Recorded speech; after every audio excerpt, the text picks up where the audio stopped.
Here we go.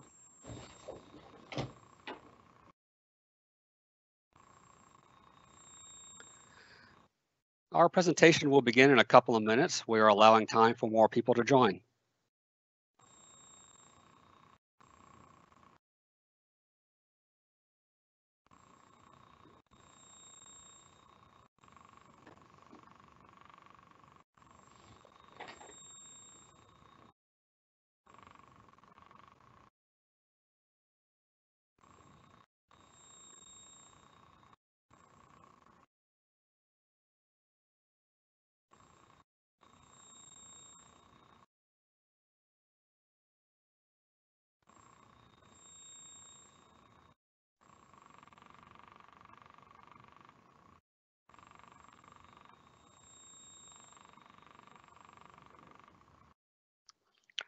Our presentation will begin in 1 minute. We are allowing some extra time for more people to show up.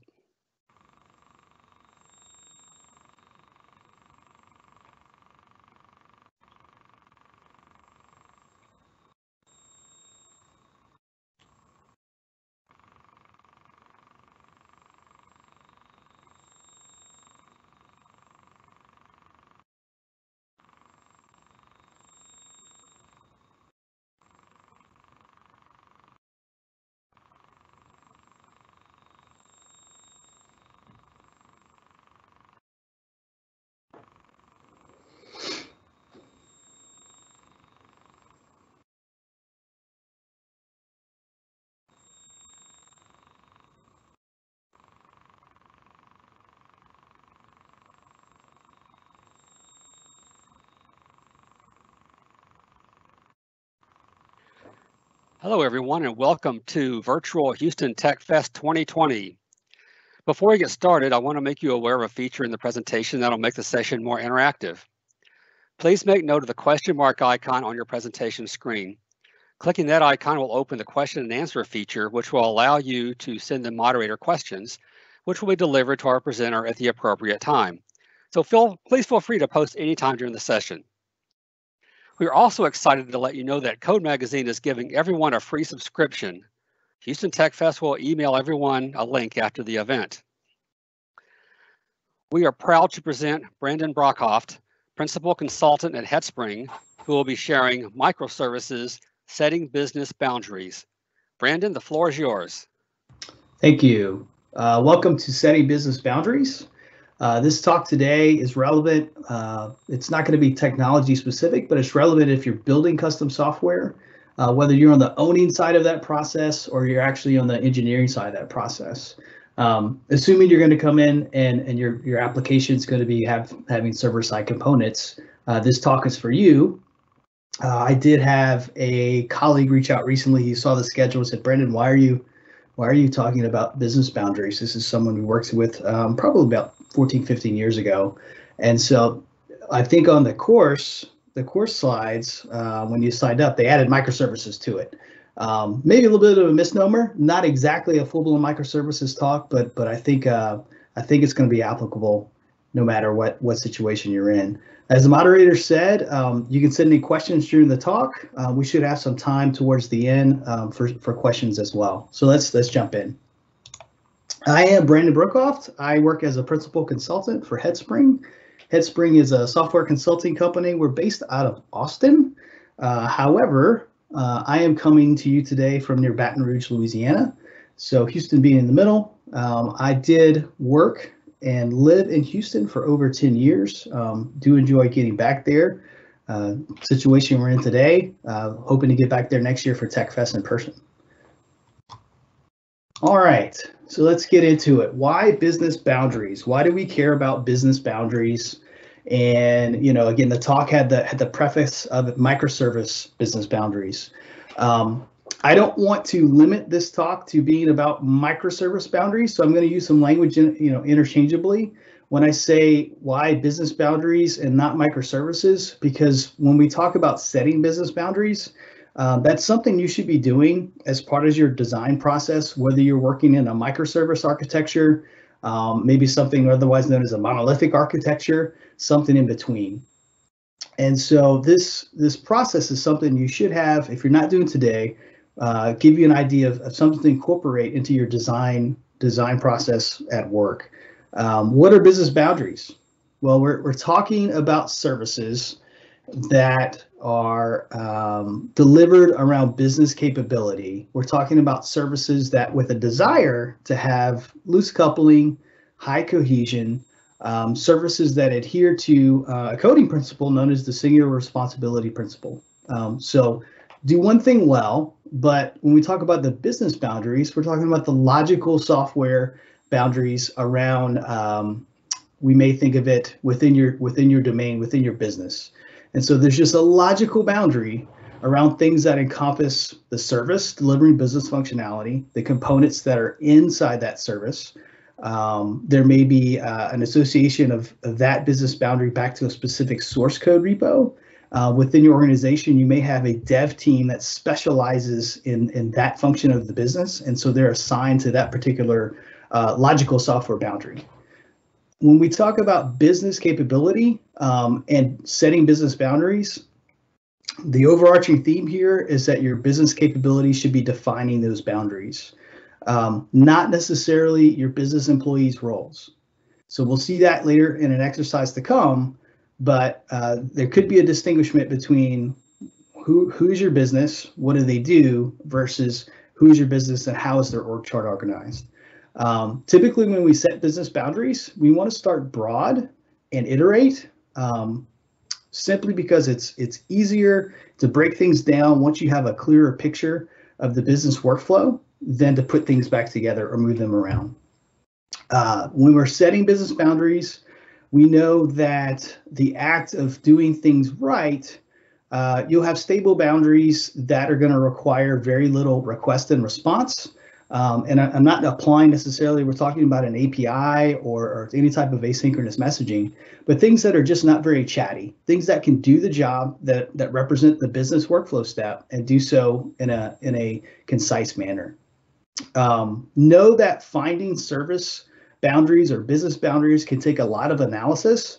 We'll highlight some of those steps in this talk, but in the end, don't feel like it was a wasted effort, because the ending results can be quite obvious. The results of properly defining your business boundaries are going to help you create services that one, your business stakeholders can relate to and help you define and form in future iterations, as well as should lead you to a design that reflects ease of change, resilience, and the potential to scale out. So an expected outcome, let's talk about things to expect when you're setting business boundaries, and what is the result? What should you get out of this process? To take you back, let's talk about maybe what you don't want out of this process, and let's go back to the early 2000s. In the early 2000s, monolithic software was sort of taking hold. Let me say that monolithic software, according to me, is simply a tiered application. Right, that application may be composed of, tightly coupled processes or libraries and implementations. Not necessarily a bad thing. Certainly, there are monolithic applications that work well today, and that might be a design that's appropriate for your situation. But we go back early 2000s, and these types of applications, this type of architecture was spinning up quite a bit. And one thing that came out of that is, we started hearing in architecture and design, service-oriented architecture. And with that came, whether you were working in Java, in C#, different languages at the time gave you this capability to craft web services. We know the story, right? And so it was very easy. I'm going to write some code. I'll place some attributes here. I'll click this button and it'll generate a WSDL, and bam, I've got a web service. Developers could do this, very, very easily. The trouble being that web service technology was sort of meant really for interoperability.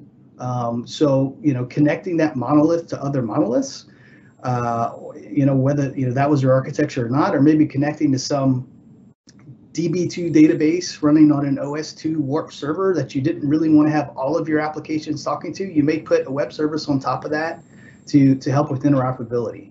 What happened was developers ran with this, and we ended up with web services everywhere, right? So it was sort of like a an episode of Oprah. You get a web service, everyone's getting a web service today. And so not a lot of certain situations, not a lot of thought going into how architecturally those web services should exist and how they relate to one another. And so early 2000s, monoliths abound, web services, a scattered mess. That's where we get to today in the last several years, where you hear things like, oh, well, microservices is just so done right. And we're here today to talk about this first step of approaching service-oriented architecture done right. And so coming out of that, we should know that we're going to again have that ease of change, something that's stable and something that's scalable. Who helps define what our business boundaries should be? First off, let me say, and hopefully what I'm about to say doesn't offend anyone, but the business doesn't give requirements. If you think your business have been giving you requirements for several years, you may want to look at it from a different perspective, right? They certainly give you requests. They certainly give you maybe partial requirements, but from an engineering perspective, you're not really getting the full need of requirements. And so there's a need to extract the why with the information you do get from the business. And to do that, you know you can't do that alone. So relative to setting business boundaries, you know that you're going to need a team. You're going to need a team of champions who understand this process and are going to buy into it. You may have people on your team who more act like stenographers, and that's okay if that's what they do. But you're going to need to enhance your team to folks that can negotiate and champion the delivery of your system. And so you may be approaching people on a project and sort of expressing, hey, I see you've had this role traditionally. This is what I'd like to do. I'd like for us to start considering business boundaries in our system and get them caught up to speed, get them to buy in, and really be a part of that delivery team, setting correct business boundaries for your architecture. And knowing that this is not something that they're going to do one time, that it's going to be an iterative process. Who benefits? Well, again, the title may mislead folks. Well, setting business boundaries doesn't directly impact the business or your client. It more impacts the engineers, the product owners, the PMs, the folks that are in charge of delivering the capability and technology to the owners and to the business. Let's look at an example. So for the next several slides, we're going to go through a mock business boundary setting exercise. And to do that, let's pretend that we are working for a software vendor that specializes in automobile dealer software. So we've got a product that we can customize for dealerships as needed. And what you see on my screen is you arrive on the project, you're new to the project. It's not a greenfield. There's a system that's been there. It's been in place for years. We could pretend for our exercise that it's mostly grounded in circa 2001 SOA designs, not necessarily a microservices type approach that you may take today. And so the slide you see, you'll see things like sales and repair service, marketing. And so the slide you see is fairly clean. Typically you arrive on a brownfield project and you get some type of slide that's a Visio diagram perhaps, and you can't quite print it on a 911 by sheet of paper. You need like a huge plotter to actually print it. And so for our sake and purposes, this is a fairly simple and mocked exercise. But one thing I'll point out is that the services that you see in our automobile dealer system tend to look to me to gravitate towards the organization of a car dealership. And so the different people that have jobs at a car dealership, you might find in some of the boxes. In software design, that's known as Conway's Law, where the software build out, the organization, the boundaries of the system align to the org chart of a business. Sometimes that's right, sometimes it's not right. We're going to talk through that in our example. And so as part of our example, we want to introduce some change. It's an iterative process, and so what change could we possibly introduce that would disrupt car dealership services? Okay, so we can certainly relate. Lots of us have had change in life and change of life operations lately. And so we're going to talk about what does a car dealership do to stay in business in spite of the pandemic. Some car dealerships may in the past have had some type of concierge type service. Well, knowing that that's not good enough for our mock exercise, let's pretend that the sales department has come to us as the software vendor and really started talking about new ways to meet customer safety in this pandemic environment we're working on. That's going to drive our change. Okay, so two broad steps. One being strategic domain analysis. You're coming on whether you're familiar with the system and the product, or you're just coming on. You want to do this again as an iteration. First thing to consider would be doing interviews. The people you're going to want to talk to are obviously the users, the product owners. You want to have, in their words, describe the modules that are there. You may have them describe the future roadmap of what's to come, right? What in their mind, in terms of the business and business capabilities, do they want to happen? In our case, we have a specific ask to respond to the COVID environment. You may talk to technical leaders and other developers that have worked on the application before, understanding the structure of the code. Again, is it a layered or tiered type architecture? Is there coupling that's already causing some issues with making change? And you also want to talk to managers.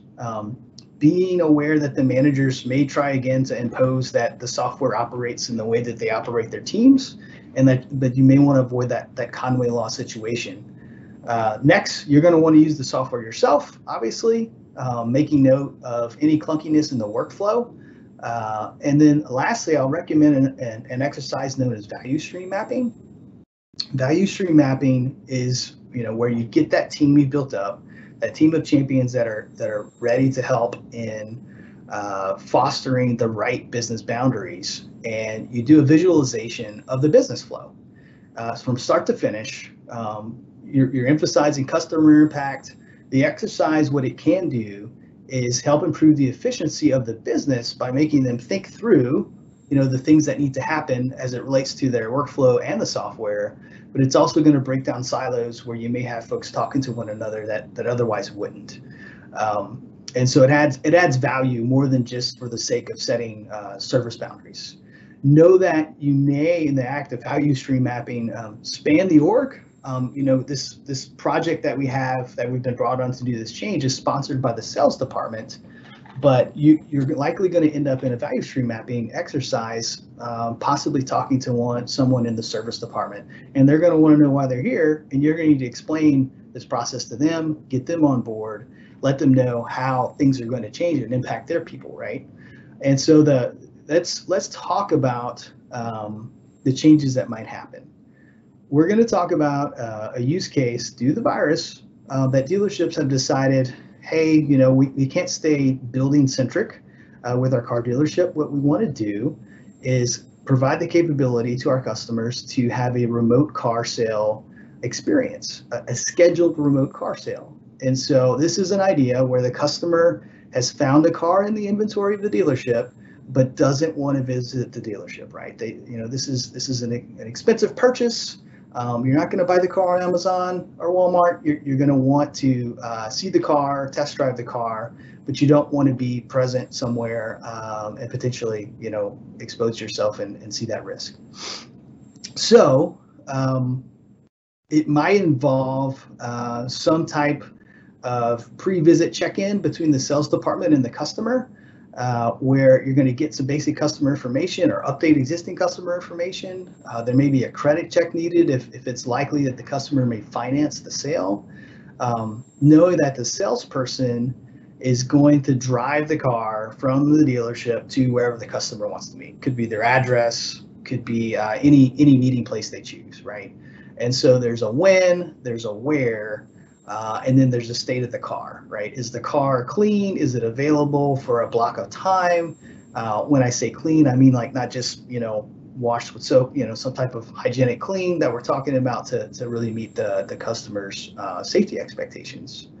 And then we want to talk about, well, how do we execute the sale?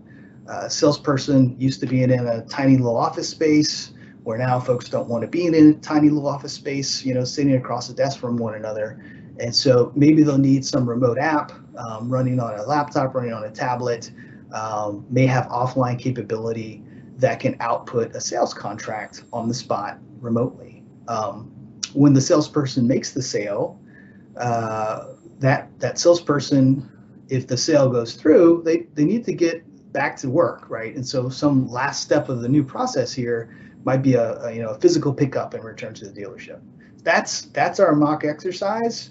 And so let's talk about how do we draft a new boundaries based on the strategic domain analysis. All right, what you see is my interpretation of the brownfield system that we had before. And for mock purposes, well, not for mock purposes, but for actual purposes, I've broadened it a bit. We talked about setting business boundaries and not trying to be too specific. One thing of note is that I took the inventory of cars and associated that to the sales context, or the sales business bounded service to the left side of the screen.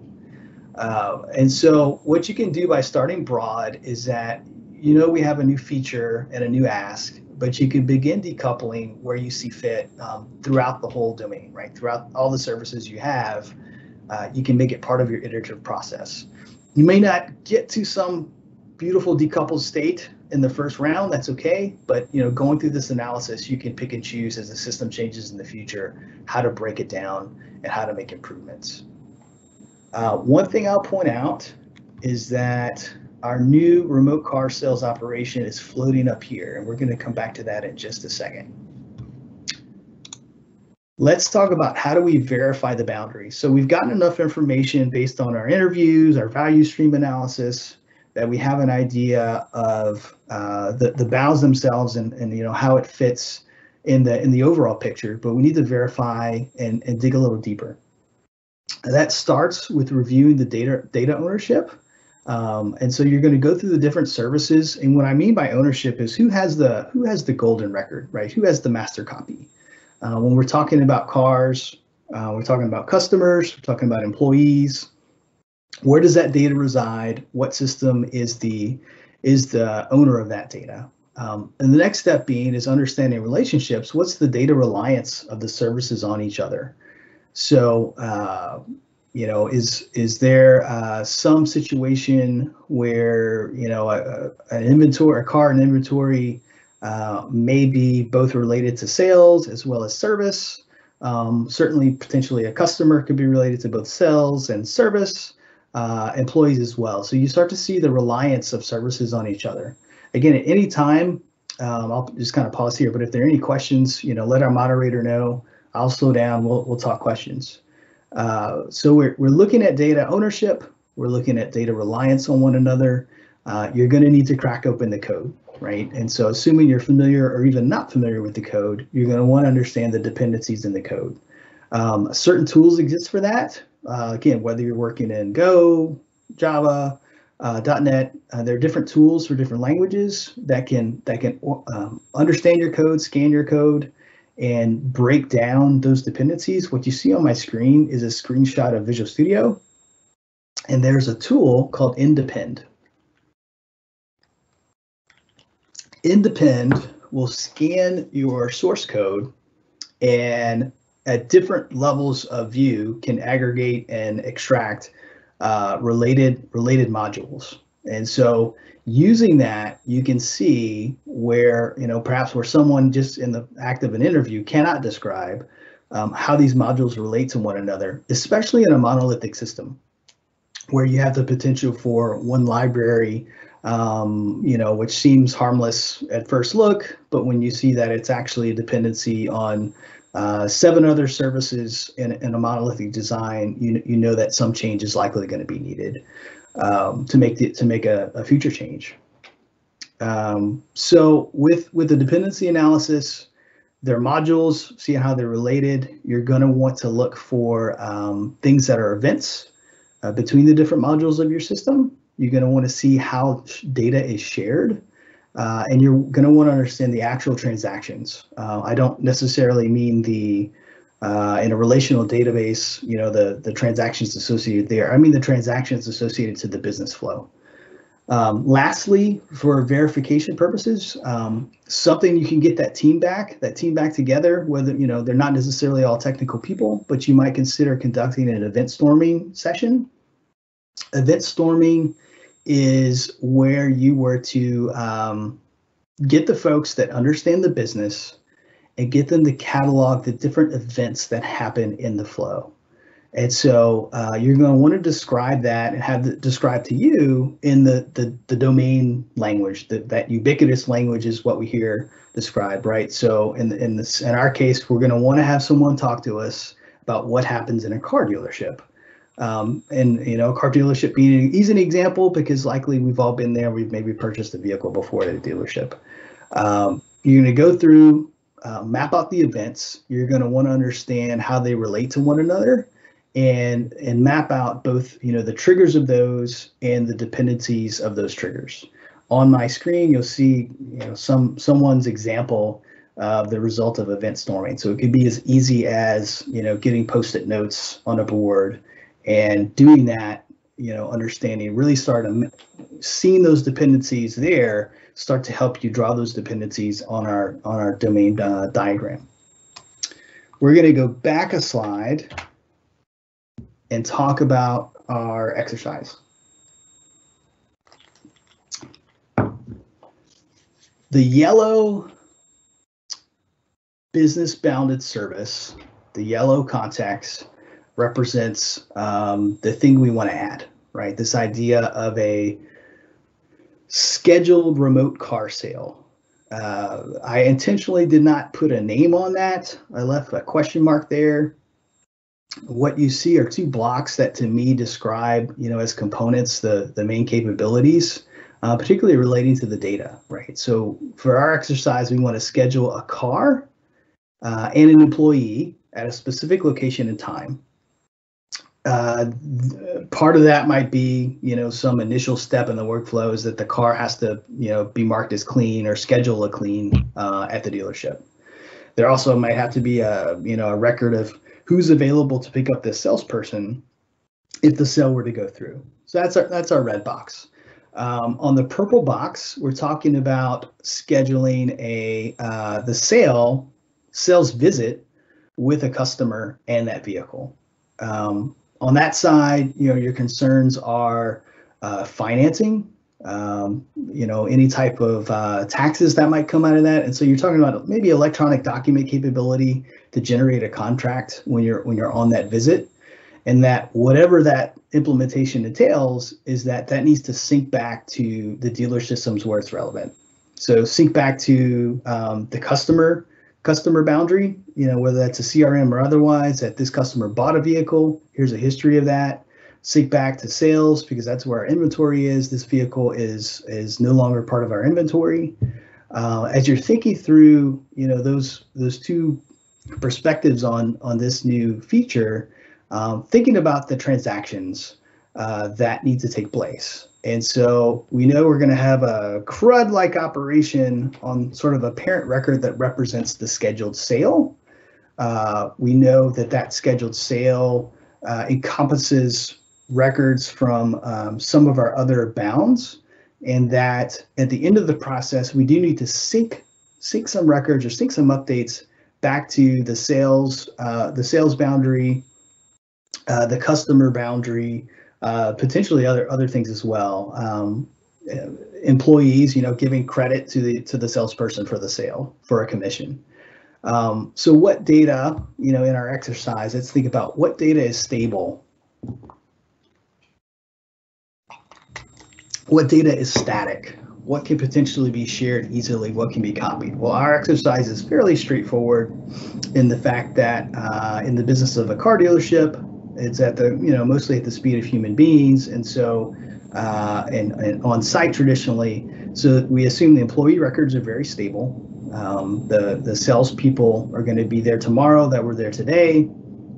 We assume any type of tax calculations or financing calculations, rates that go into those are going to be the same tomorrow as they are today, and that the inventory is certainly relatively stable, right? It might be something that may change several times a day, but not drastically. And so, what events might be published that we need to be worried about, and who consumes them? We know that in this process, we might update the customer data. The customer may have a new contact information, but they also we want to capture that meeting location. And so that's sort of two concerns, in that the meeting location may stay in our new bounded contacts, but their personal contact information may need to be pushed back to our customer bounded service.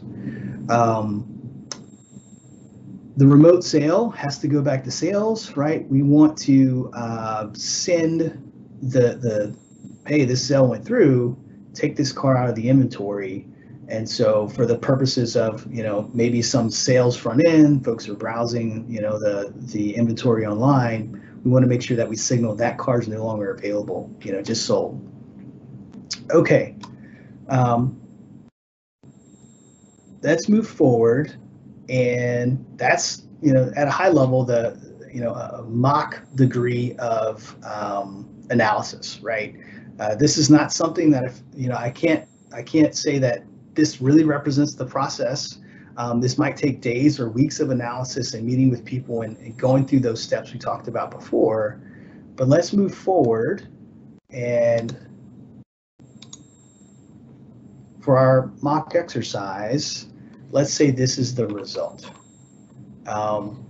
So what did we end up with? Our new yellow colored bounded contacts or business bounded service is here.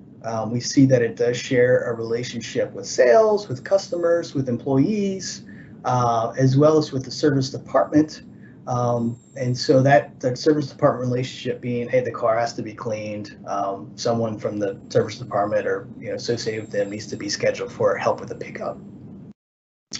Let me say that again, we ended up here, and it's fairly obvious, right? We feel like this is not a mind-blowing result, that we have a new remote sales scheduling business bounded contacts.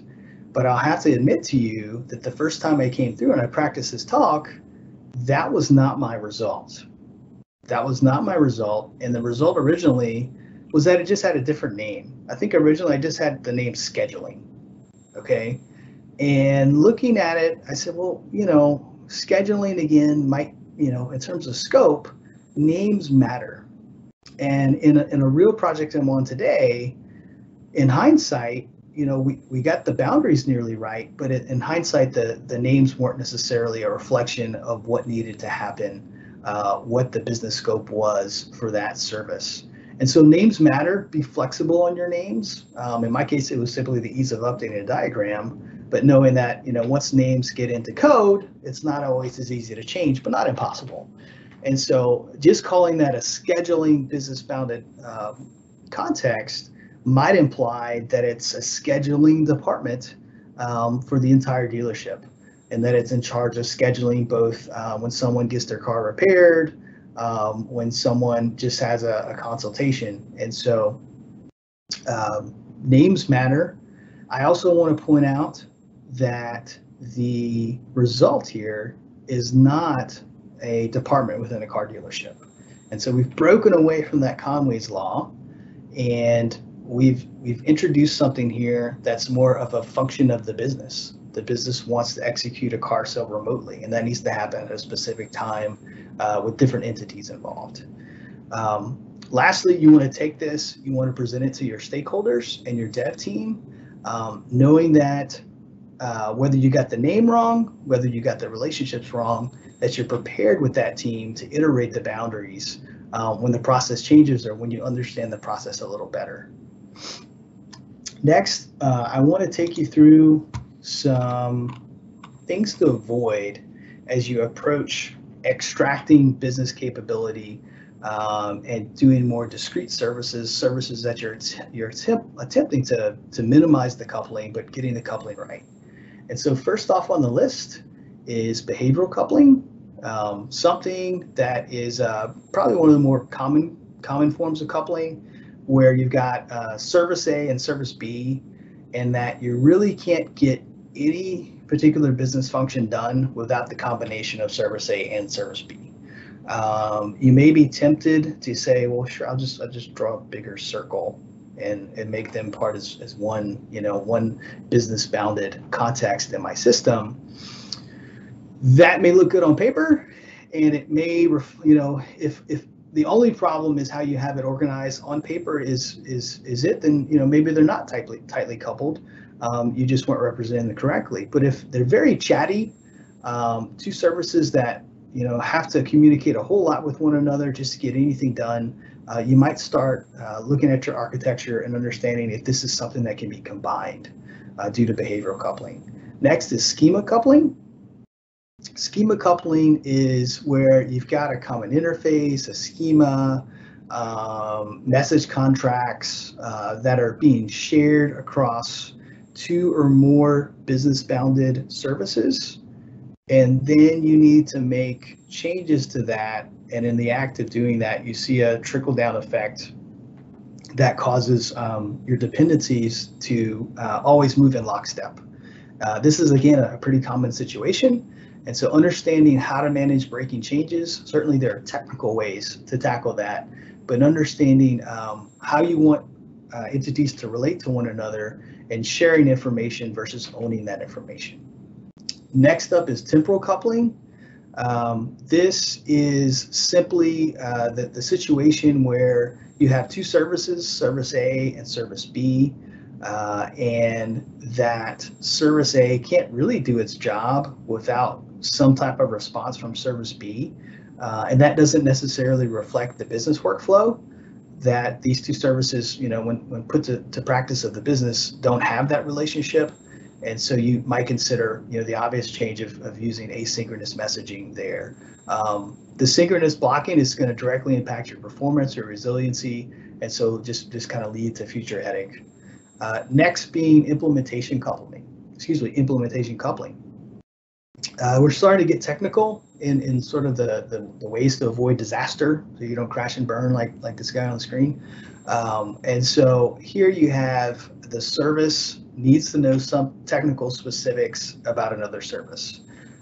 It's not uncommon that a service might produce a shared library to help its consumers by using its capabilities.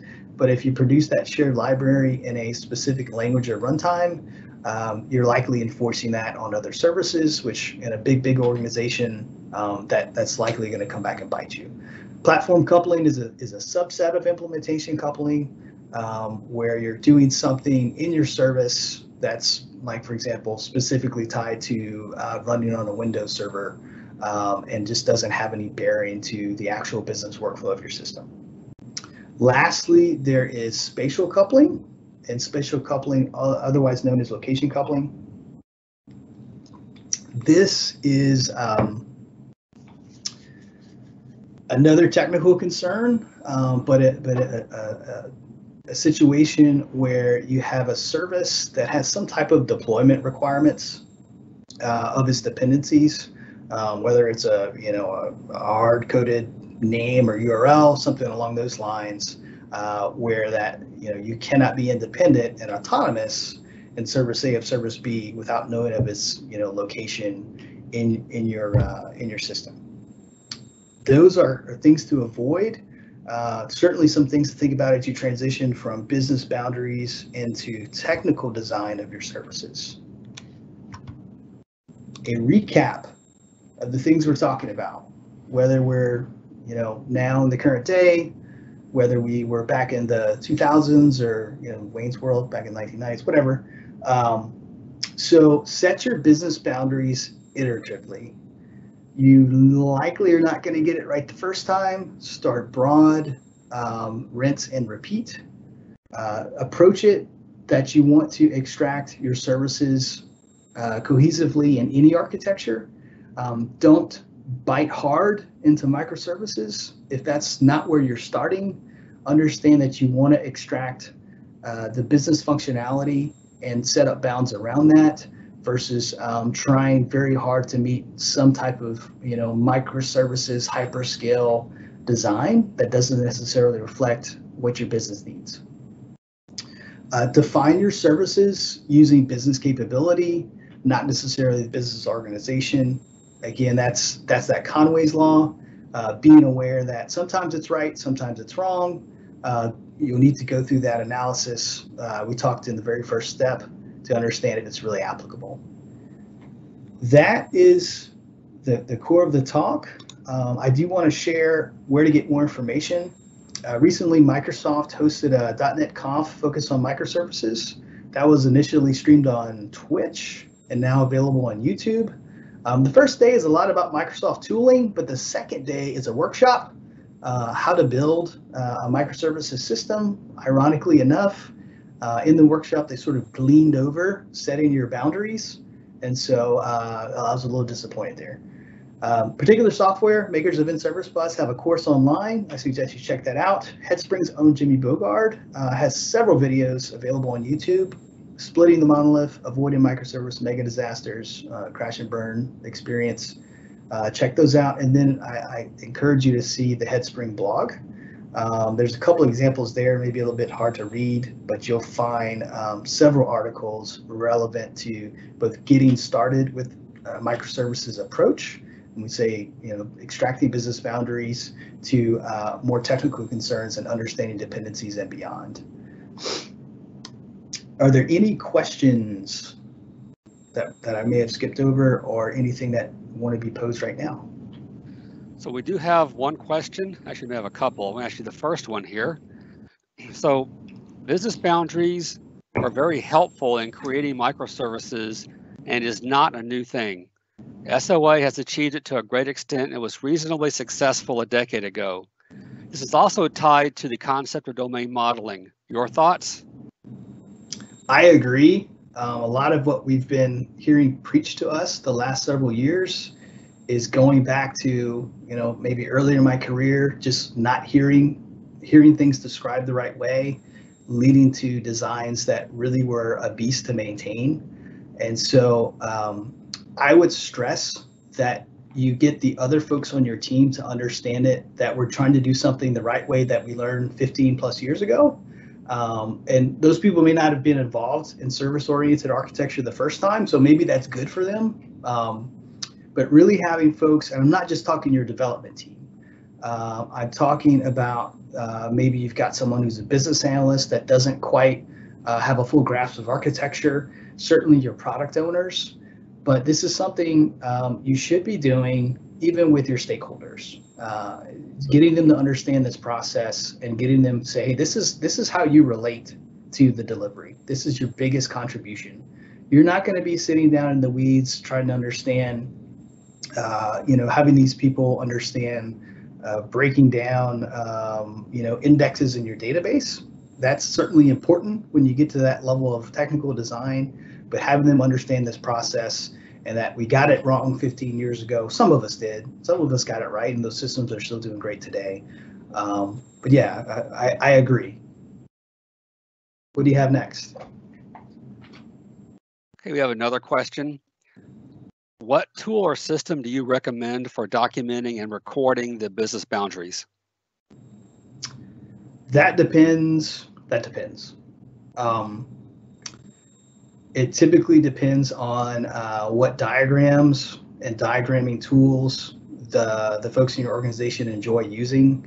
I don't have a strong favorite because I kind of stink at drawing pictures, but the diagrams you saw on my screen were done in Google Slides. I know draw.io has maybe a slightly more enhanced experience for folks that are really good at it. On my current project, believe it or not, a lot of what happens is just done in PowerPoint. It's really not, it's certainly important to get a picture that represents reality. But in terms of tools, I would say check out draw.io if the off-the-shelf presentation apps are not working for you. Okay, thank you. Those are all the questions we have. Okay. All right. Well, I appreciate everyone attending today. This was fun for me. Like I said, hopefully next year we'll get to see each other in Houston again. You'll see my contact information on the screen. You can contact me via email. I am on the Twitter, just somewhat, and on LinkedIn. Thank you for your time. Well, thank you all for attending today's session, and Brandon Brokoff, thank you for sharing. The recording of this session will soon be available at HoustonTechFest.com. We hope you enjoy the rest of virtual Houston Tech Fest. Have a great day.